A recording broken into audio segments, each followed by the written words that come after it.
when they are given the power, they vote no to disable toilets.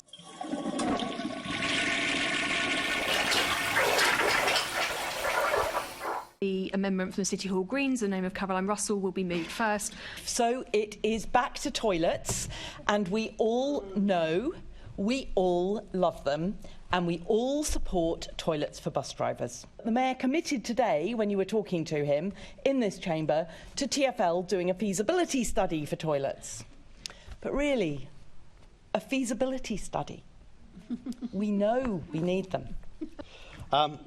As a regular user of toilets, I have to say that I have great sympathy. The only thing I would say is that it doesn't go far enough. Yes, I think it's good that we have more toilets in transport hubs, more toilets for the public, but I think what you've forgotten about, again, as everyone always forgets about, is the poor bus drivers who do not have toilets at each end. They're mentioned in here, I know, but we want toilets at the end of every route for bus drivers. So what I'm going to say is that we will anyway be supporting this motion, also this amendment, and I'm sure that those opposite will either have to vote for it or cross their legs. I'm delighted to support the, as I said last time, we only rejected this proposal last time because we wanted to see the final financial situation. So I'm delighted to support the Green Amendment on this case. One previous Assembly member who will be delighted over this is Victoria Borwick, who campaigned for so many years to improve public conveniences on the transport network, and she's absolutely going to be delighted to see this today. I think we should remind ourselves also, the bit that interests me even more is the particular part on this motion that addresses changing places toilets. We have a situation at the moment where people with profound and multiple learning disabilities, or with physical disabilities or spinal injuries, those with muscular dystrophy and multiple sclerosis, often are unable to take advantage of the public conveniences that are there on the transport network. We've had situations where carers have had to change disabled people on the floor of the ladies' loo. I mean, this is unacceptable, and it then means that the carers of those disabled people are unable to take them out at all. And London has a poor record on the provision of changing places toilets. Because these needs are met by changing place toilets. Changing place toilets enable anyone, regardless of their disability, to go to the shops, attend hospital appointments, enjoy community life, socialise and travel. All the things that the rest of us take for granted every day, changing places toilets should be provided in addition to a standard accessible toilets.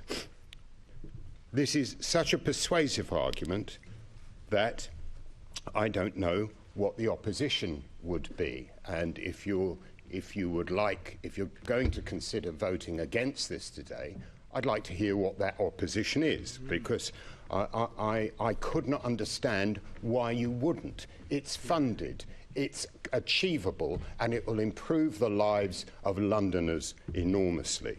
I mean, at the risk of a bad-tempered intervention from Assembly Member Deval, you must be round the bend not to support this motion.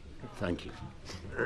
I think this is an excellent amendment. We'll be supporting it. I know I've already been told that somebody's creating I was calling them memes, but they're memes apparently, about Labour blocking toilets. So I'm sorry about that. But I'm not gonna sink down to any puns or toilet humour. I'm going to move above it. So I will be supporting the Green Amendment.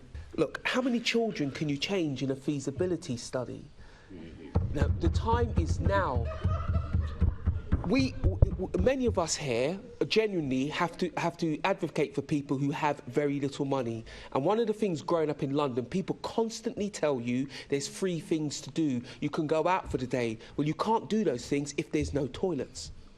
And if you have to go into a retail place to use their toilets and they're not always very happy to see you, that is an experience you will not replay again and again and again. So these toilets are a social issue. These toilets are an openness issue. London, in a good year, can get anything above 20 million visitors. I bet you they wouldn't come here if they realised they couldn't go to the toilet. It is a basic human need. It telegraphs to people that London is a civilised place. For many, many people, it's the only way London will actually work. I spoke to a woman recently who has 6 children, and she said to me she constantly has to look for things that are low cost. So I gave her all the places she should go, and she said, I can't go to any of them. I said, why? She said, they don't have public toilets. So if you're going to vote against this, remember who you are locking into their house. Anybody with disability issues, anybody with a health issue that means they have to visit the toilet regularly, anybody with children who doesn't have the money to nip into the shop and buy something so they're allowed to use the toilets. This is how London moves around. This is how London becomes fair. This is the bottom line to if you can access the things that London has. So I implore you to vote for this. This goes beyond politics. This is about basic human need and our ability to help the mayor see the error of his ways. Thank you, Chair. And I wanted to speak briefly to mainly commend Assemblymember Russell for her perseverance on this. Ever since I came onto this Assembly, first of all in the Health Committee and through Mayor's question time in the plenary, this has been an issue you have consistently raised and pushed so diligently. And as well as you, when we were in that Health Committee, I met so many people that struggled to use our transport network because they couldn't get that access because of the toilets. And I think when this finally happens, these toilets, at least one of them should be called Caroline's Throne, because you have worked so hard. And Russell's Rest is even better. In fact, you have a competition earmarked in there. That should be the competition. I wanted to say, though, one of the arguments that the Labour group put forward before was that they were concerned that the revenue proposal wouldn't feed back and this wouldn't actually encourage people to use public transport. So I wanted to speak to that criticism of this proposal because I strongly believe it will. Having spoken to so many disability groups where they say that this restricts their members from using public transport, I know that it would encourage those. And also, just having had half term and having done the thing that I don't encourage anyone to do and have taken out a group of 5 children with hardly any adults across public transport in London, you see how difficult it is to travel as a family across there, trying to make toilet stops, having to leave stations to go because somebody decides they need to go to the toilet just as you're on your platform, and then you need to go and find a coffee shop. It really, really does help. And we're a family that use public transport all the time, mainly because I have a 5-year-old that's so obsessed with the public transport system in London that whilst other children pretend to be Superman, he demands we call him the Central Line. And so he won't let us not use it. But for other families, it is a real struggle as well, and it's a struggle for us, and it will encourage more and more people to use it. And so I think, look, let's be honest, you're clutching at straws, you want to vote for this today, and I think you should. It's not too late. Do it, because we can actually do something today. You know you're clutching at straws. You know that the feasibility study's a joke of an argument. Just do it. Make this Assembly mean something today. Let's do one thing positive today and accept this amendment. It's perfectly worked out. So thank you. I feel a slight itch if I can't find anything to scrutinise or disagree with, and I did mention this to Caroline before. The one challenge I have with this plan is that there's an element of the Matthew effect, whereby people who have more get more and people who have very little get less. So, for example, if you're a resident of Sutton, I don't think there is a single TfL property anywhere in Sutton, so this motion does nothing for you. That's not a reason, pay attention, Labour group, that is not a reason to vote against it. That's a reason to say, let's have another thing in the future that does do something for example, to take an arbitrary borough at random, Sutton. What I can't see the sense of, so this business about the feasibility study.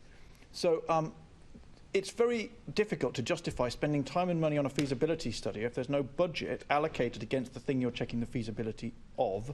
And to state the obvious, if you allocate in a budget a plan, let's say, for example, for £20 million on toilets, and you find out that it actually cannot be proceeded with, then you just don't proceed with it.